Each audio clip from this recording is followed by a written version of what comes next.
Setelah Perang Dunia Pertama, runtuhnya Kekaisaran Ottoman menyebabkan kekosongan kekuasaan.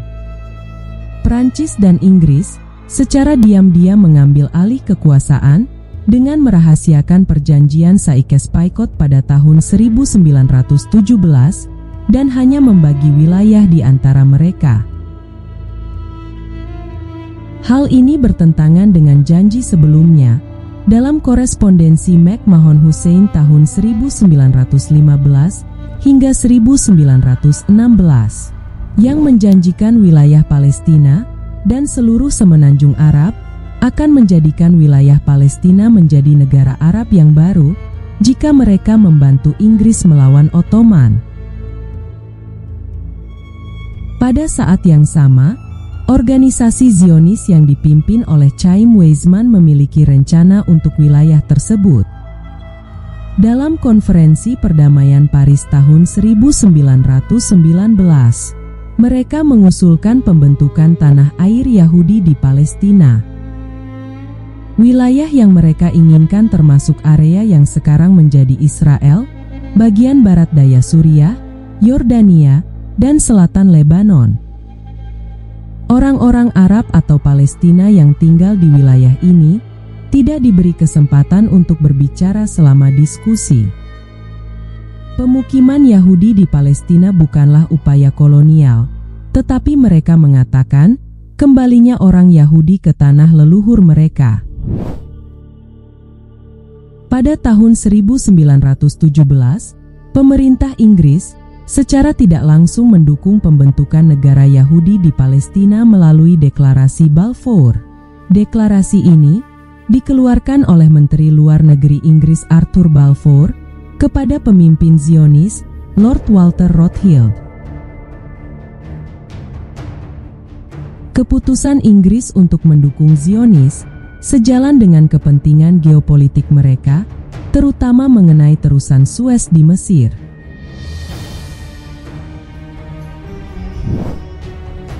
Selama masa pemerintahan Inggris, konflik antara Yahudi dan Arab meningkat, terutama karena imigrasi Zionis dan pembelian tanah yang memicu ketegangan.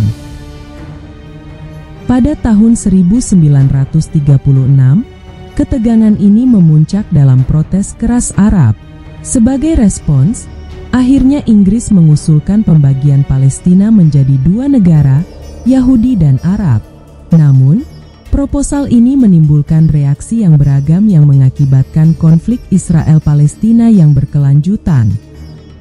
Setelah Perang Dunia Pertama, kekerasan yang terjadi di sini merupakan hasil dari permusuhan yang telah ada selama bertahun-tahun. Kelompok-kelompok Yahudi, seperti Aron dan Stern, melakukan serangan terhadap Inggris dan Arab untuk mempercepat pembentukan negara Yahudi.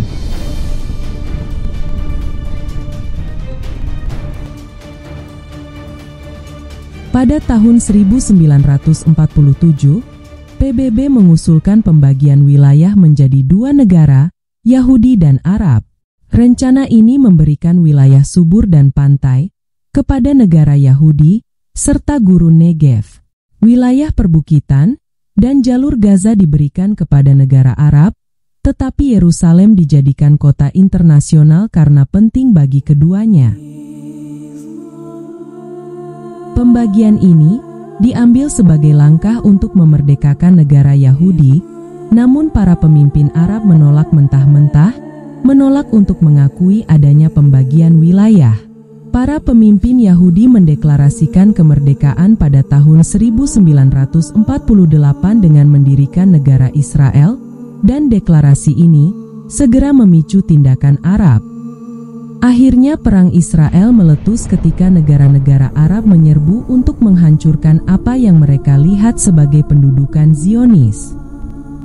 Perang berakhir pada tahun 1949 dengan kemenangan Israel yang menetapkan garis hijau ini sebagai perbatasan de facto untuk negara Yahudi yang baru, yang secara signifikan melampaui batas yang telah diusulkan PBB. Pada akhir perang, jalur Gaza berada di bawah pendudukan Mesir, dan tepi barat berada di bawah pendudukan Yordania pada akhir tahun 1949.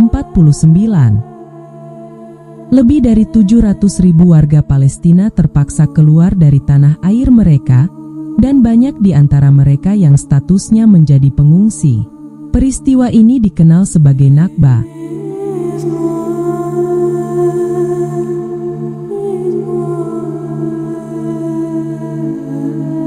Perang ini juga mengakibatkan dugaan pelanggaran Israel terhadap Resolusi 181 Majelis Umum PBB, karena resolusi tersebut meluas melampaui batas yang diusulkan PBB, sehingga semakin memperburuk hubungan dengan negara Arab.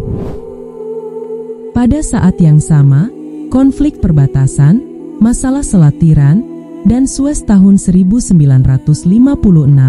semakin memperburuk masalah dengan negara Arab.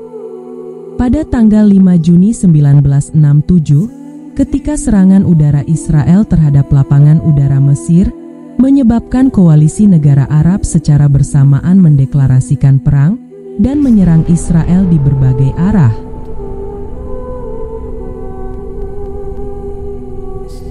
Karena Israel kalah jumlah, mereka dengan cepat melancarkan serangan langsung untuk merebut semenanjung Sinai, jalur Gaza, tepi barat, Yerusalem Timur, dan dataran tinggi Golan. Perang berakhir pada tanggal 11 Juni, yang sekarang kita kenal sebagai Perang 6 Hari. Wilayah-wilayah yang baru diperoleh ini secara signifikan memperluas perbatasan Israel, dengan garis hijau digantikan oleh garis gencatan senjata yang ditetapkan pada akhir konflik sejak tahun 1967 dan seterusnya.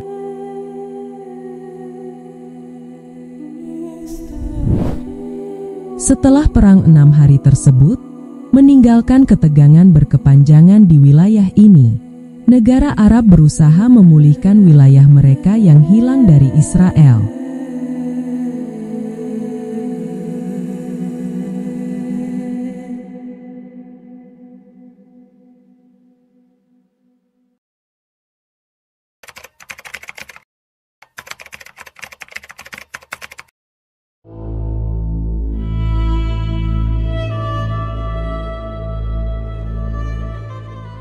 Ketegangan ini akhirnya memicu Perang Yom Kippur pada tahun 1973, di mana Mesir dan Suriah melancarkan serangan mendadak terhadap Israel untuk merebut kembali semenanjung Sinai dan Golan. Namun, pada akhir perang, pasukan Israel berhasil menghalau invasi mereka, bahkan maju ke wilayah Mesir dan Suriah di luar garis sebelum perang. Meskipun terjadi perubahan teritorial selama konflik, perbatasan tersebut pada dasarnya kembali ke status sebelum perang setelah adanya perjanjian pelepasan pada tahun 1974 dan tahun 1975. Momen yang belum pernah terjadi sebelumnya, terjadi pada tahun 1978 di Camp David di Amerika Serikat, di mana perjanjian ditandatangani antara Presiden Mesir dan Perdana Menteri Israel yang menghasilkan perjanjian damai dan normalisasi hubungan.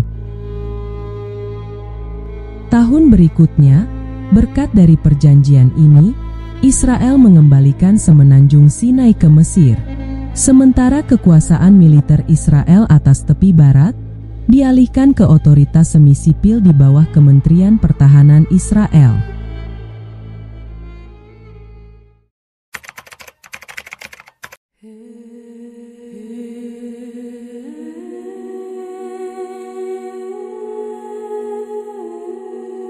Sejak didirikan pada tahun 1964, Organisasi Pembebasan Palestina memperoleh keuntungan yang signifikan dalam pengaruhnya di wilayah tersebut.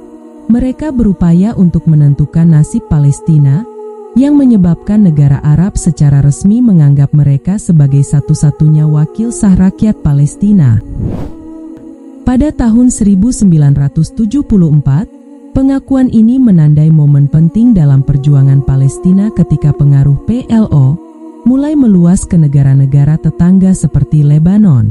Israel membentuk zona keamanan untuk menggagalkan serangan yang mengarah pada konflik rumit dengan faksi-faksi Lebanon, dan munculnya Hizbullah sebagai pemain politik utama di kawasan ini. Keterlibatan PLO dalam perang gerilya menyebabkan Amerika dan Israel menjulukinya sebagai organisasi teroris, meskipun reputasi mereka mulai berubah pada akhir tahun 1980-an. Ketua PLO Yasser Arafat bersama partai-partai Palestina lainnya berperan penting dalam mempersiapkan landasan bagi perjanjian Oslo yang bertujuan untuk melakukan transisi menuju pemerintahan Palestina yang lebih terstruktur dan potensi solusi dua negara yang ditandatangani pada tahun 1993, dan perjanjian ini membentuk Otoritas Palestina. Otoritas Palestina diberi kendali atas sebagian besar pusat populasi di tepi barat dan Gaza. Sementara itu, Israel tetap memegang kendali atas pemukiman Yahudi, wilayah militer, dan sebagian besar sumber daya alam. Perjanjian ini dimaksudkan sebagai batu loncatan menuju solusi dua negara, meskipun negosiasi Camp David berikutnya pada tahun 2000 gagal mencapai penyelesaian permanen pada masa transisi yang ditetapkan oleh Israel. Pelepasan wilayah tersebut bertujuan untuk meningkatkan keamanan Israel, mengurangi gesekan antara Israel dan Palestina, dan mementingkan proses perdamaian.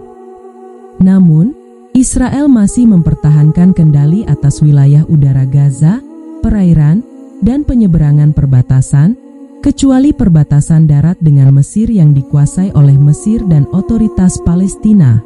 Pelepasan wilayah ini tidak memperbaiki kondisi jalur Gaza, malah berada di bawah kendali Hamas pada tahun 2007 sehingga terjadinya perang politik di wilayah ini, yang memisahkan wilayah Palestina, dengan tepi barat dikendalikan oleh Otoritas Nasional Palestina, dan Gaza oleh Hamas.